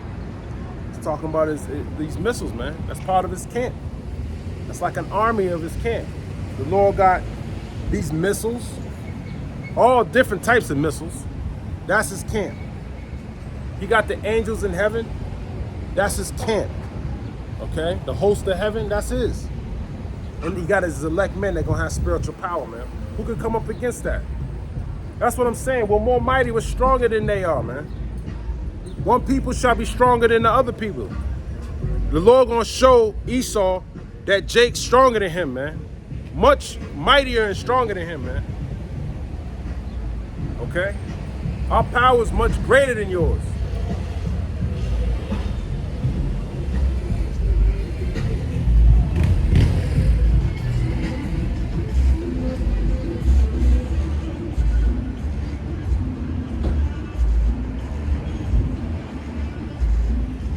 Book of Jeremiah 25 and 30.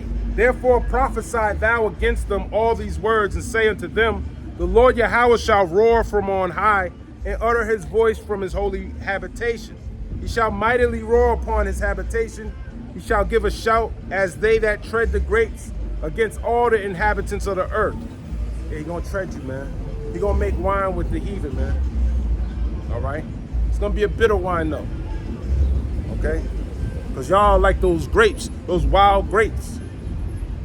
That there's no use to you, man. We still gonna charge you down. It don't make for a good wine, man.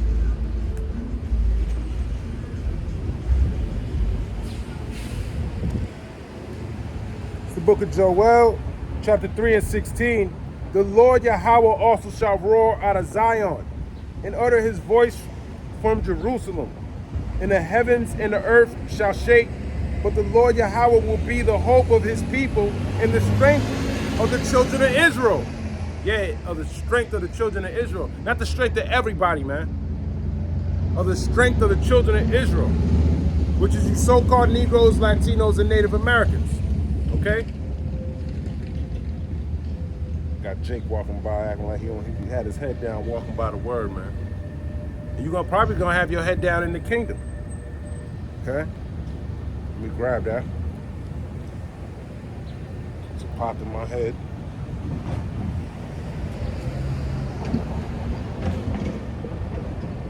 It's the book of Daniel, chapter 12 and 2. And many of them that sleep in the dust of the earth shall awake, some to everlasting life, and some to shame and everlasting contempt. Yeah, you're going to wake up in the kingdom shameful, ever contemptible. Because you're going to be looking at the men who actually were serving the Lord, and then you're going to be like, damn, I wasn't doing that in Babylon. Now you're going to have your head down, man. But the elect, they're going to be glorious, man. They're going to be glorious because they're actually serving the Lord. Ain't nobody serving the Lord, man. They don't see a benefit to it. Well, they're going to see a benefit when they ass is on fire, man. And then the Lord say he's going to be laughing at your calamity. And how is he going to laugh at you? He's going to laugh at you through his men. We going to laugh at you for him. Because we told you. Some of you brothers, he going to give us the pleasure of seeing the same people that scoffed at us on the highways and byways. We're going to be like, oh shit, this is that dude? Now look at him, man. He begging for water. He begging for bread. He begging for his life in the fires, man.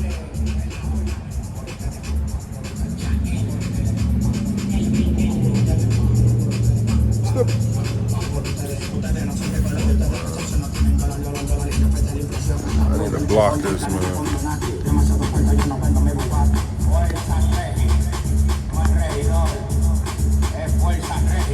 You get copyrights.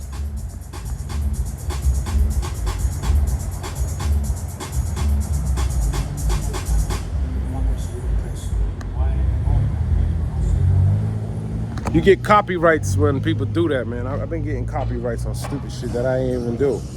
People driving around playing that stupid ass music, man. Hopefully I blocked some of it so the algorithm don't pick up on it, man.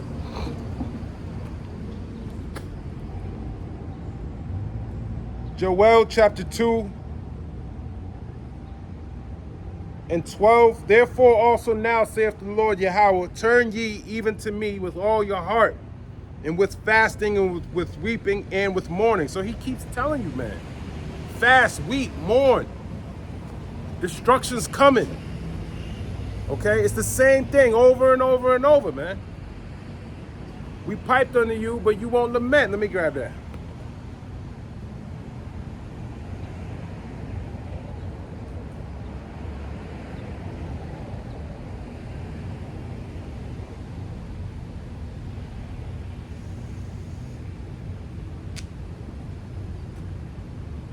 Matthew 11 and 16. But whereunto shall I liken this generation? It is like unto children sitting in the market, sitting in the markets and calling on to their fellows. Yeah, we calling on to our fellows, which is so-called Negroes, Latinos, and Native Americans, and the speckled birds, man. Okay, the people that can receive this truth. Okay, now I say the Negroes, Latinos, and Native Americans, but Israel scattered throughout the whole earth. So it got to be your spirit, man. Okay? But since we're here in Babylon, I'm not in Africa. I'm going to say, or Africa or any other place. Okay? In the land of Moab. Okay? China. I'm not over there. I'm not in India. Okay? This word's coming out in Babylon, America, man. So we talking to you so-called Negroes, Latinos, and Native Americans. Okay? Matthew 11 and 16, but whereunto shall I liken this generation? It is like unto children sitting in the markets and calling unto their fellows and saying, we have piped unto you, and ye have not danced. We have mourned unto you, and ye have not lamented. Okay? Yeah, we singing this song, but you ain't lamenting and mourning like we are. You don't like this song. Okay? Well, I hope you like the sound of those thermonuclear missiles when they come here and when they sound those alarms. That might be the song you need to hear. Okay? Because that's going to be the last song you hear.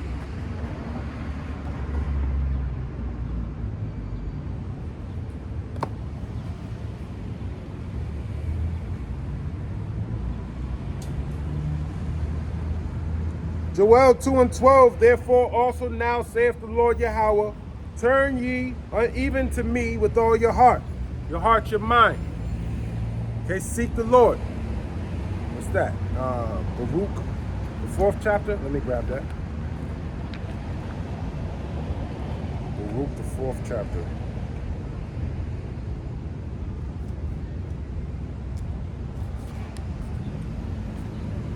Let's grab that.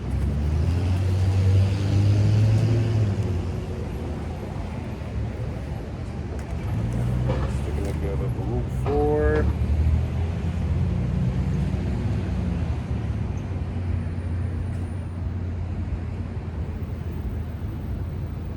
And it was also in Baruch 4.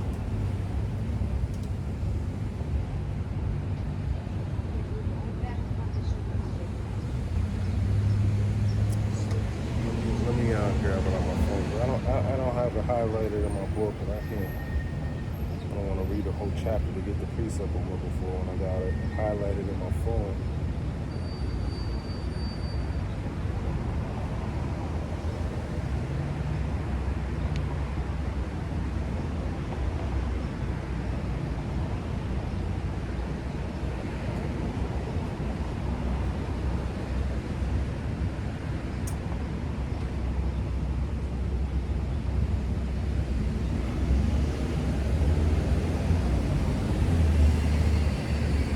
I have to Google it. Baruch the 4th chapter. Seek him 10 times more.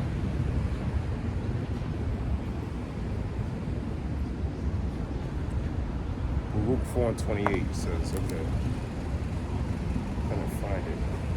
It's the book of Baruch, chapter 4 and 28. For as it was your mind to go astray from the Most High, So being returned, seek him 10 times more. For he that hath brought these plagues upon you shall bring you everlasting joy again with your salvation. Take a good heart, O Jerusalem, for he that gave thee that name will comfort thee. Miserable are they that afflicted thee and rejoiced at that fall. Yeah, talking about Esau, man. Miserable are they. They got destruction coming. They got slavery coming. They got utterly being destroyed coming to them. That's miserable. And misery loves company. That's why you want your so-called Negroes, Latinos, and Native Americans to get his device. So you can suffer the judgments that he gonna suffer. Brother. Hey, brother. Blessings, blessings. Nice seeing you, man. Okay. That's the spirit, man. That's the spirit. Where am I? All right. Grab this precept.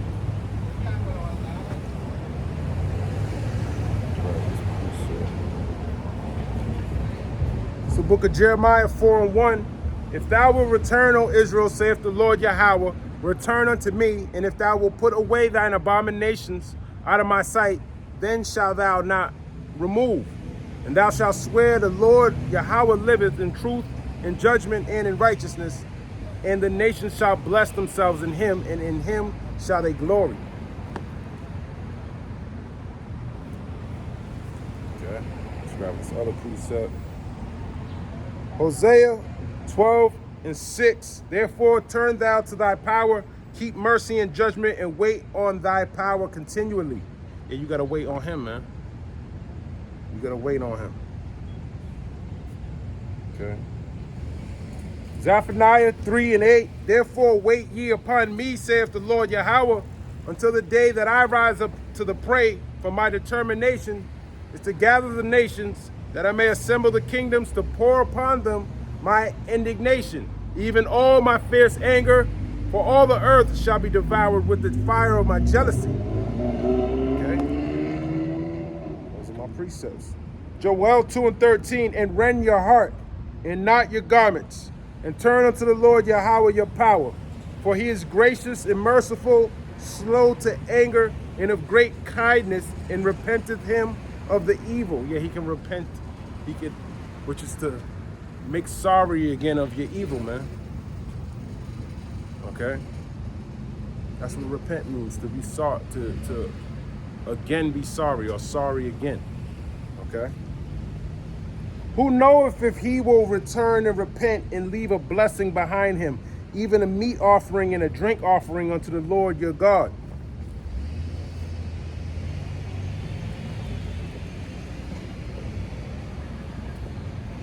Blow the trumpet in Zion, sanctify a fast, call a solemn assembly, just like he said, man. He keeps reiterating that, man. Fast, pray, mourn, lament, repent. Okay? That's what you should be doing. Okay? Turn from your wicked ways and come serve the Lord. Okay?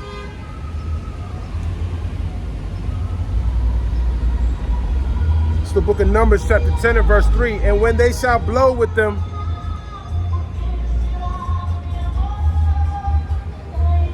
Numbers 10:1. And the Lord spake unto Moses, saying, make thee 2 trumpets of silver of a whole piece, shalt thou make them, that thou mayest use them for the calling of the assembly and for the journeying of the camps. Yeah, that's what you blow the alarm for. It's the book of Numbers 10:3. And when they shall blow with them, all the assembly shall assemble themselves to thee at the door of the tabernacle of the congregation. And if they blow but with one trumpet, then the princes which are heads of the thousands of Israel shall gather themselves unto thee. When you blow an alarm, then the camps that lie on the east parts shall go forward. When ye blow an alarm the second time, then the camps that lie on the south side shall take their journey. They shall blow an alarm for their journeys. But when the congregation is to be gathered together, you shall blow, but you shall not sound an alarm. Long story short, there's different alarms for different types of things. But this alarm is being set so you can gather yourselves together. Okay? So let me grab this precept. It's the book of 1 Corinthians 14 and verse 7. And even things without life-giving sound, whether pipe or harp, except they give a distinction in the sounds, how shall it be known what is piped or harp? For if the trumpet give an uncertain sound, who shall prepare himself to the battle? And we preparing ourselves to the battle, man. You gotta prepare yourself for this battle. It's a spiritual battle, man. And the only way you can fight is if you you gotta go to Ephesians 6. Okay? Let me just jump over there. The book of Ephesians, chapter 6 and 10. Finally, my brethren, be strong in the Lord and in the power of his might. Put on the whole armor of the Most High, that ye may be able to stand against the wiles of the devil, which is the tricks. For we wrestle not against flesh and blood, but against principalities. Yeah, these demons that are across these cities. Against powers, against the rulers of darkness of this world, against spiritual wickedness in high places. Yeah, just like these elites doing spiritual wickedness. Wherefore, take unto you the whole armor of the Most High, that ye may be able to withstand in the evil day. And having done all to stand. Yeah, you got to do everything put your whole mind on the Lord, man. Stand therefore, having your loins girt about with truth, and having on the breastplate of righteousness. Yeah, you got to be righteous, man. You gotta do the work so you can clean yourself up and get ready for this battle, man. And your feet shod with the preparation of the gospel of peace. Yeah, you got to prepare yourself. Above all, taking the shield of faith, wherewith ye shall be able to quench all the fiery darts of the wicked. And this damn devil sending a bunch of fiery darts your way. And you ain't got the faith to even fight this devil. You over here beating against the air, man. You ain't serving the Lord. You out here being destroyed. You ain't fighting the battle. And take the helmet of salvation and the sword of the Spirit, which is the word of God. Yeah, this is the word. This is your sword, man. You got to master it. Praying always with all prayer and supplication in the Spirit, and watching thereunto with all perseverance and supplication for all saints. All the saints of the Israelites. We're the saints. And for me, that utterance may be given unto me, that I may open my mouth boldly to make known the mystery of the gospel. This is how you make yourself bold. This is going to the highways and byways, you teach the word. Yeah, you be bold with it, man. You don't hide in the building and, speak in a microphone and the words contain. And then they get out and they don't say nothing. For which I am an ambassador in bonds, that therein I may speak boldly as I ought to speak. And this is how you ought to speak, man. Boldly about the Lord, because the destruction is coming. You got to sound that alarm, man. You can't be out here like a wuss, like a puss, okay? Nah, you come serve the Lord in truth and sincerity, man. Do it for real. It's the book of Joel, chapter 2, and verse 16. Gather the people, sanctify the congregation, assemble the elders, gather the children, and those that suck the breast. Let the bridegroom go forth of his chamber, and the bride out of her closet. Let the priests, the ministers of the Lord Yahweh, weep between the porch and the altar, and let them say, spare thy people, O Lord, and give not thine heritage to reproach, that the heathen should rule over them. Wherefore would they say among the people, where is their God, man? Yeah, prove these heathen wrong, Lord. Prove them wrong. Prove to them that they don't know the Lord, man. They think God loves everybody, man. They think you're such as them. Show them wrong. Prove them wrong. Put their asses to death. Destroy their whole nation, man. Put them in slavery like you said you were going to do. Put their asses into captivity for what they did to the so-called Negroes, Latinos, and Native Americans. Make them pay, okay? This is the book of Joel, chapter 2 and 18. Then will the Lord be jealous for his land and pity his people. Yeah, now he's gonna pity his people because we cried so much. Just like that, let me see. Let me grab it. Let me grab it. Okay. That wicked judge, man. That wicked judge.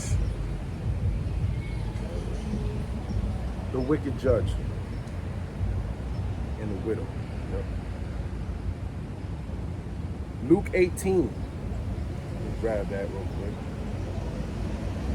It's the book of Luke, chapter 18 and 1. And he spake a parable unto them to this end, that men ought always to pray and not to faint, saying, there was in a city a judge which feared not the Most High, neither regarded man. And there was a widow in that city, and she came unto him, saying, avenge me of my adversary.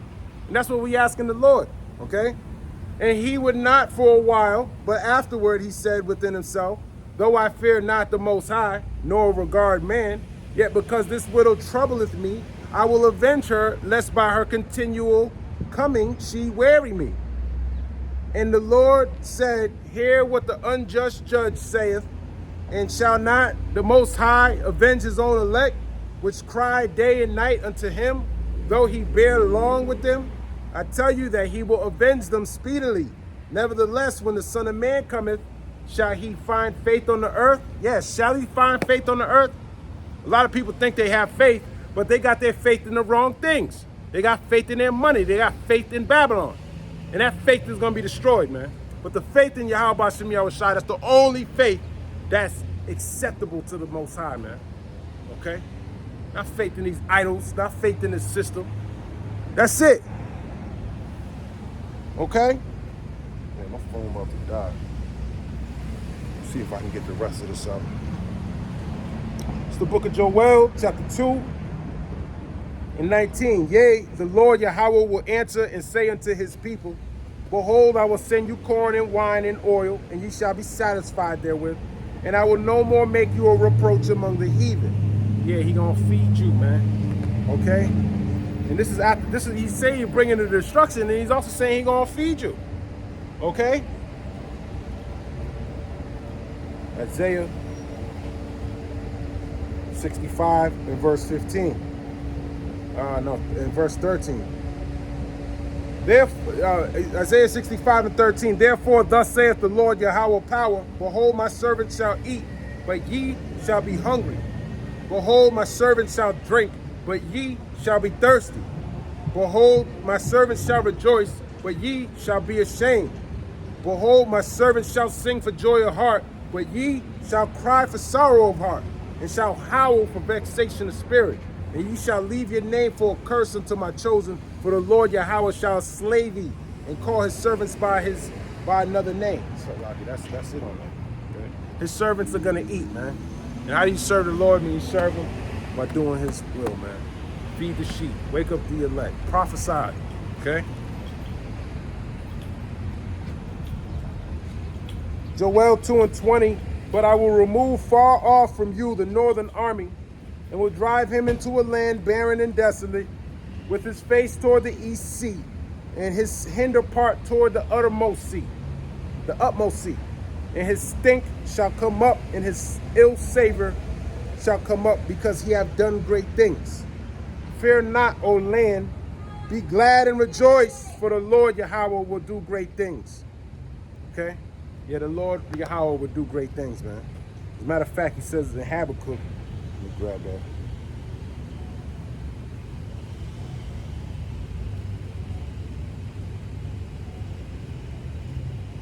Okay. Where is it? Habakkuk chapter 1 and 5. Behold, ye among the heathen, and regard and wonder marvelously, for I will work a work in your days which ye will not believe, though it be told you. Yeah, even if he told you, he gonna save you, man. He gonna eat. Okay, he gonna protect you through all this destruction, and then he gonna deliver you in a chariot, man. And you're gonna be rejoicing watching your enemies be burnt up from on high all the way up there, and you're gonna be able to see everything vividly, man. Because you're gonna be changed in the instant. Your vision's gonna be much greater. You're gonna be able to go in the flames. You're gonna see through the flames, man, and see how the Lord's destroying those who afflicted you, man. Destroying Babylon, man. Okay? Because when your bodies is changed, you're gonna have that spiritual ability, man. That's from on high, man. You're gonna have some capability. Your vision's gonna be different. You ain't just gonna be looking at fire in the glass, man. Okay? You're gonna be able to see from way up there, man, what's going on down here. Okay? the book of Joel, chapter 2 and 22. Be not afraid, ye beasts of the field, for the pastures of the wilderness do spring. For the tree beareth her fruit, the fig tree and the vine do yield their strength. Be glad then, ye children of Zion, and rejoice in the Lord your God. For he hath given you the former rain moderately, and he will cause to come down for you the rain, the former rain, and the latter rain in the first month. Okay? So he's gonna bless you, man. That rain is what allows your harvest to grow. The former rain and the latter rain. He's gonna allow your fruits to grow, okay? Joel 2 and 24, and the floors shall be full of wheat, and the fat shall overflow with wine and oil, and I will restore to you the years that the locusts have eaten, the cankerworm and the caterpillar and the palmer worm, my great army which I sent among you. Okay, just like he said in Joel, the first chapter, in the 4th verse. And ye shall eat in plenty and be satisfied, and praise the name of the Lord Yahweh your power, that have dealt wondrously with you, and my people shall never be ashamed. Yeah, when we in the kingdom, we ain't never gonna be ashamed. We ain't never coming out of rulership after that. Okay? Because the only reason why we down here like that is because we transgress the laws. Girl got Jesus stickers all over her car, man. She think that's serving the Lord. That's how destroyed our people are, man. They got stickers and banners and signs and pamphlets. That's how they serve the Lord, in vanity. Okay?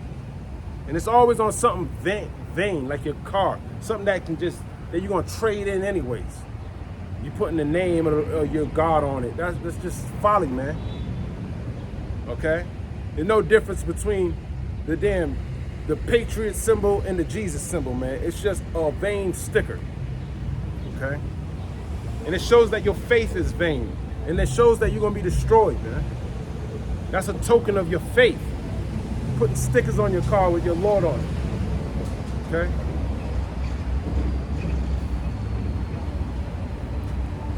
Tattooing Jesus Christ on you, man. That's just vanity. Okay?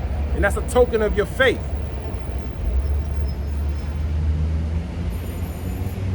It's the book of Joel, chapter 2.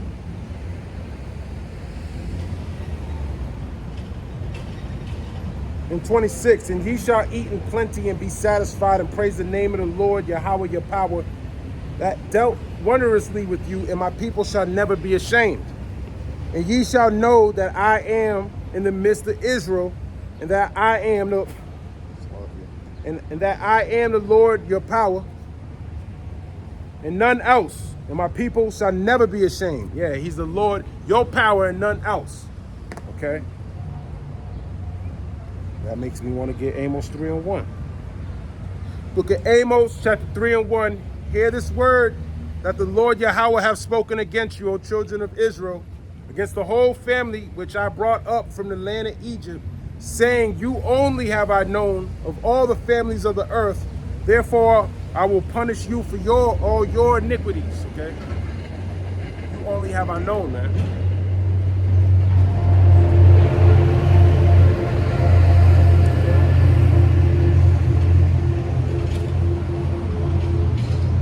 Mr. Israel.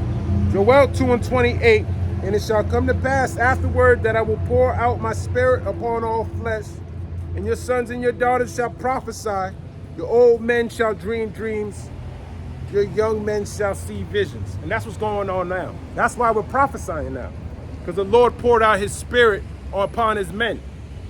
Okay? That's why these things are coming out now, man. What's that saying? Isaiah 44 and 3. Let me grab that. My phone's about to die. Bear with me. Isaiah 44 and 3. For I will pour water upon him that is thirsty, and floods upon the dry ground. I will pour my spirit upon thy seed, and my blessing upon thine offspring. Okay.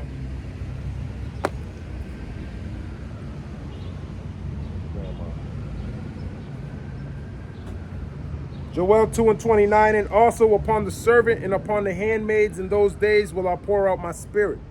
And I will show wonders in the heavens and in the earth, blood and fire and pillars of smoke.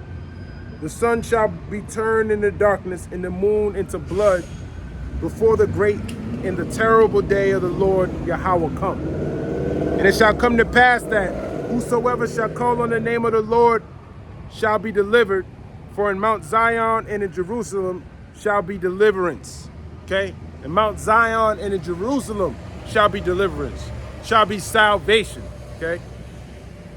Salvation is for the Jews, man, which are the Israelites, which are you so-called Negroes, Latinos, and Native Americans. Let everyone else pray to their gods, man. This ain't everybody's God, man.